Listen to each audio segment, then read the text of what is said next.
6 miles to the gallon for a conventional tractor trailer, right? 6 miles to the gallon.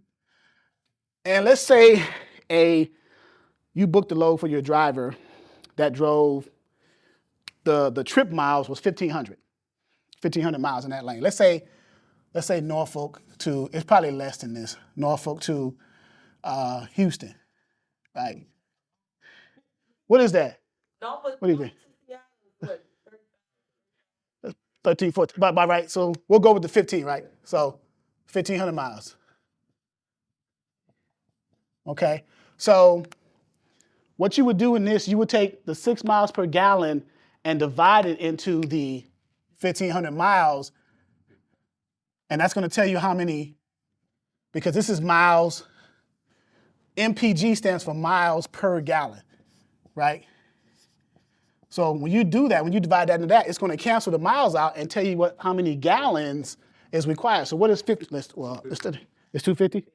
So that's going to equal, that's going to take 250 gallons of diesel to run this lane from whatever equipment type from Norfolk to Houston.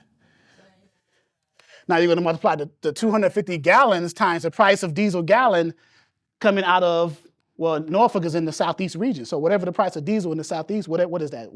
Marvin? It probably went down under $4. $3.50 a mile, $3.50 a gallon.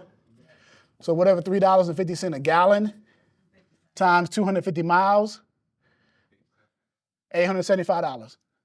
So that driver, that's the line item expense for that one lane coming out of that's just one lane.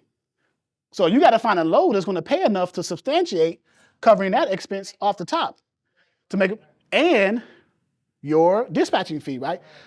So let's say you found a lane that paid, let's say it paid 1,500 miles, drive in, Norfolk to Houston. What do you think, $2 a mile, maybe 225? 225, what's 225 times 1,500?